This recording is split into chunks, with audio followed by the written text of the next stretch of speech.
Hey y'all, thanks for checking out Euclid Mining. So tonight I just thought I'd do a quick little recap of all the things that I'm mining, all of my miners, my ASICs, my CPUs, my GPUs, my phones, my nodes, and everything in between. Like I said, it's Friday night, it's getting a little bit of a late night, and I just thought I would hop on and just do a little roundup. See where we're at. Of course, I'd love to see it in the comments down below what you're mining and what you got going on. Of course, thumbs up, you know I always appreciate those. So let's start talking about it. First things we're going to do is we're going to hop over and look at Caspa. So my Caspa miner, my KS0 Pro.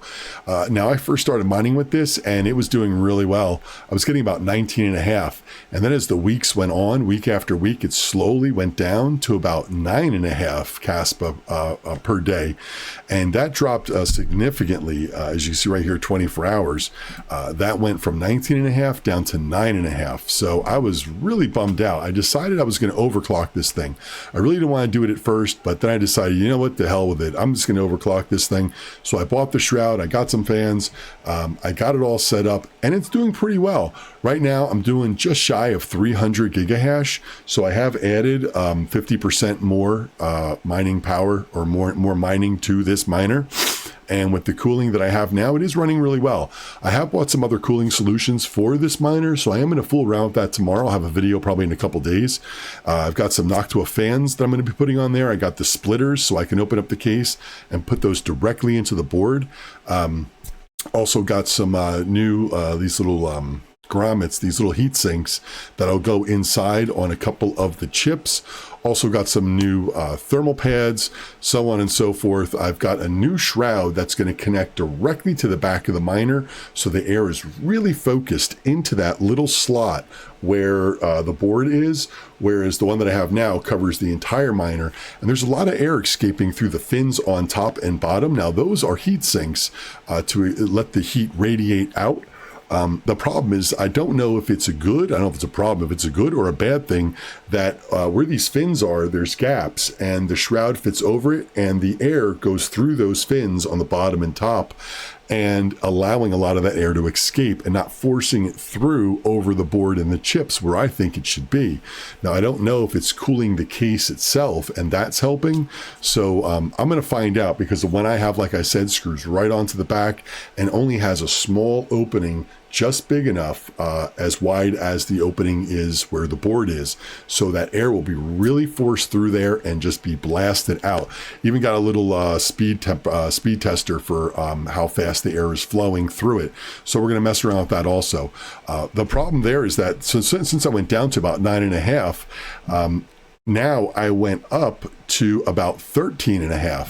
Now I've had it overclocked for about 2 weeks, and since then I've come down to about 11.5. That means I'm dropping about 1 Caspa per week, so or per day per week. So I did, after overclocked, it went to 13.5. Then the previous week it went to 12.5, and this week I'm at 11.5. So it seems like I just can't stay on top of these damn things. It was fun when it was GPU mineable. Had a lot of good times with that. I banked a ton of Caspa back then. I really focused on it, and I really liked mining it. It was cool, quiet, and really had relatively no problems with it. So I did want to continue mining with the ASIC. It's just that if you don't stay on top of these ASICs, they just get away from you. I mean, and the price point for some of these things is just through the roof. And God forbid you buy one, because in 3 weeks from then, you're going to be outdated, because some new one's going to come out and just crush what you're doing. So like this one, the difficulty just keeps on climbing. Anyway, I'm going to work on that tomorrow. Like I said, get a video out. That'll be kind of fun. We'll see where we end up. Let's look at my, so that's an ASIC. Let's look at another ASIC. So I've got the two SC boxes, and they're doing really well. I was having some trouble with one. I rebooted it. I'm going to do a little cleaning on it tomorrow. Let me refresh it. So yeah, so that's definitely down right now. I don't know why that's so low. I'm going to have to go and take a look at that. There's definitely something wrong with this one. It's been up and down, and right now it definitely looks down. Geez, earlier it was doing just fine. But it is definitely down a little bit compared to the other. And as I said, right now it's definitely down. So I'm going to go take a peek at that and see why that hash rate's so low. But these typically have been running really smooth. I didn't do any spring cleaning on these when I did it before to my rigs. I am going to go and do that tomorrow. I'm just going to open them up, get the fans out, and just blow those things out real good. I've got that compressed air fan blower that I have. And it does wonders. If you watched my video of my spring cleaning just a couple weeks ago, those things are great. And they're great for blowing out these ASICs. So I'm going to do that, try to clean it up, see if there's just any dirt, debris that's causing any problems, and at least remove that from the equation. We'll see where this ends up. But these have been really strong for me. And they've been doing really well for the little box miners. They've been profitable. They've been not profitable, back and forth. Right now they're profitable again, but here nor there, I've just let them mine the whole time, up or down, or anything in between. What else do I have? Those are for my ASICs, really. My cell phone mining and GPU mining, or should I say CPU mining. So my CPU miners are sharing one power supply with a breakout board, and it's split. The breakout board has failed, so it's not working. So both of my CPU miners are down. The breakout board failed, and I'm going to reach out to Parallel Miner. Of course, I've got a link down below if you want to use that for Parallel Miner. Of course, it helps channel, so I really appreciate that if you click that affiliate link. And I'm going to say that, you know, there are goods and bads, and not everything is perfect. Now, this board, it blew out, and I'm going to talk to them about getting it replaced. The problem is that a lot of stuff, I buy backups of things. So I bought this board like a year ago, and I'm just started using it about 3 months ago because I wanted it for a backup. And now it's not working. So my problem is that I bought this over a year ago, and they're going to say, listen, you've had this for over a year. We really can't honor the warranty. Excuse me, which is understandable because it's over a year old. My problem is that I've only been using it for just a couple months, and it failed. So, you know, I really can't prove that to them, and they probably get people trying to scam them every minute of the day. So I'm not going to really beat them up over it. I'm not going to give them too much grief. I'll ask them and see if they'll honor it. And if they don't, I completely understand. But like I said, they've been always really good to me. They're a really good company. They've got so many great products, power supplies. Definitely recommend checking them out. Like I said, link in the description below for Parallel Miner. My phones, I went ahead and I just redid all my phones. You see this one says no name on it, and that's because I forgot to change the name on it when I did it. So the cool thing about these the miners for the phones is that you can bring up a QR code on it. And I'm starting to get hot in here because I got the door shut and these things are cranking. So it's got a QR code on it. So when you have one of these miners that's working really well, you could take all your other phone miners and just take them and scan that QR code, and it'll pull all the settings over, even the worker name. So you're going to have to change the worker name back to whatever you want to call your phones or whatever device it is. But this one I obviously forgot to do. And since I've done it, it has been running very stable. These phones where one would turn off, one would turn on, it would be low hat. It was just everywhere. It was just constantly up and down with these phones. I almost gave up on them, and I decided I was going to redo them. And when I did it and I found one that was working perfectly and all the settings were exactly the way I wanted it, then I scanned that QR code on all the phones, and they're all working really well. So I might have solved it. I just may have screwed up the mining software for all of them except for maybe one or two. And then the other ones were just constantly failing on me or causing problems. What I would love to do with these, and I would love to see a video on this, you know, hint to Paperclip or New England Crypto. You know, I really wish there was a way to put Linux on this, right? A Linux system, you know, Android is built on Linux. I would love just a real stripped down basic Linux system with the miner, and that's it. You think about all the resources that the Android operating system runs, and it's just a waste. So if we were able to strip it down and do that, there must be a program out there that you can install on your computer and then hook your phones up to it and just mass erase and install some Linux system and then download the miner software. I would love to see a video like that.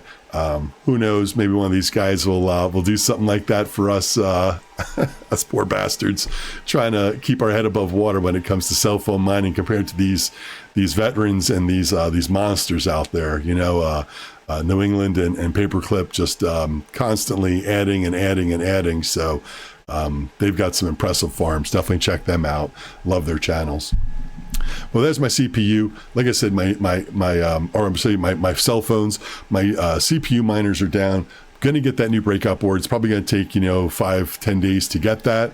I don't know if I have a backup power supply at this point, and that's why I like to have these breakout boards. When I buy it again now, I'm going to buy 2 breakout boards. One I'm going to use, and one's going to be for backup, same as I have it for now. I didn't buy a backup, and here we are. And this is why I always stress, to a lot of people, get backups because of this reason. Now you're down. I'm down. I'll be down for a week. They're going to send me one. It's going to be, their shipping is usually pretty fast. Even for the basic shipping, it's pretty fast, but it's still going to take me a week to get it, which means I'm down for a whole week of 2 CPU miners, which are the bulk of my mining here for Verus coin. So it's definitely hurting me. And I really want to get those back up and running. So why I'm so hot in here? Well, I've got some miners running. Now, I was mining print hash, as you can see right here. I am on fish hash now. Damn, this one keeps giving me error. Number 3 keeps going down, and I have not figured out why. This is not stable, and I got to figure it out for that one GPU. Keeps giving me trouble. When I was on print hash, I didn't have any troubles. Everything was smooth. I've just moved over to Ironfish. I've been doing print hash for probably about 2 months, pretty much straight. And I am going to be doing fish hash now for probably just a few months and let that run. The only problem is that I'm still having a little instability with this one card. You can see it looks like a shooting gallery in here. I've been working on overclock settings all day today, or for a while today. I've had some pretty solid runs here for a little bit, then a couple tweaks in here, so I'm still working on it. I'm dual mining with the Zil. Now, I know I can triple mine with this, but the thing is that I'm still trying to keep the heat down a little bit. I didn't want to kick the fans on in the grow tent and get all that going, so I've kept it a little bit less. Geez, I'm getting hot because I got the door closed now because I'm recording, so it's starting to get a little warm in here. Let me tell you, I'm going to wrap this up in about 60 seconds. I'm dying in here. If I hop over, I got one of my other rigs on here, my 3060s. As you see, I only got 6 cards on here. And the reason I only have 6 cards is because 2 cards are in my Flux proof of useful work, which I still haven't gotten totally up and running. So I'm working on them too, but I do have these in here. I'm going to get a couple 3070s for those rigs, and then I'm going to put those 3060s back in here to have the full 8 card like the 3060 Ti rig. So this one is running solid, no problems. It's just this $1 million Ravencoin mining rig that's not mining Ravencoin anymore. That's giving me a little trouble with just that one CPU. So just for the hell of it, I will go over and show you my flight sheet just for funsy. Here we go. And these are my settings I have. This is for the 3060 Ti. And if we hop over to my 3060 rig, I'll show you that flight sheet just so you can see what I got set up on that one as well. Now, these are not the perfect settings. I've been just trying to get this thing stable. And once it's stable, I'll go back and start working on really fine tuning this. I am definitely not getting the mega hash that I should be. I know for the 3060 Ti, I should be getting like a 38 mega hash, and I'm only about 30 and a half. So it's definitely low. But and the power is definitely up where it would be if it was at 38. So, like I said, just trying to get it stable. Once I'm stable, I'll start playing a little bit and fine tuning a little bit more, getting that hash rate up, getting that power dropped a little bit more. Right now, just still working on this one card, trying to figure out what the problem is. So anyway, once I get them locked up, I'll be happy. Last thing I'm working on here that I got is my node. It's just a Cumulus node. It's no frills, nothing too exciting. I get paid out every 12 days for this node, and right now we've been paid out a total of 11.25 flux with some parallel assets that I haven't claimed. I'm just letting them build up a little bit. But the total mined is 11.25. Is it worth it? I think that I am, Flux now is only about 85 cents, 87 cents.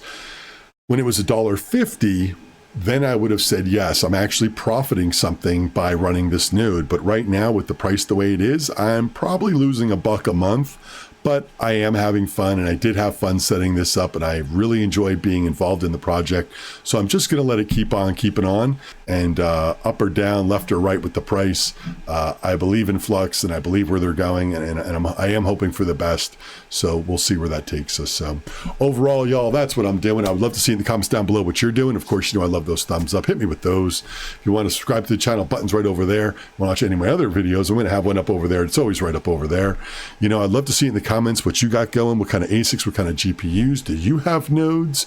It's starting to get a little warm in your house with your miners. Are you doing some exhausting? I've got some crazy ideas for exhausting this summer, so we're going to get into that in one of my later videos. But tomorrow I'm going to be working on my Caspa miner, so definitely stay tuned for that. We're going to work on some other cooling features, and hopefully we're going to crank that up a little bit higher. So anyway, I appreciate y'all checking in. Happy Friday night, y'all. I'll see you next time. Take it easy.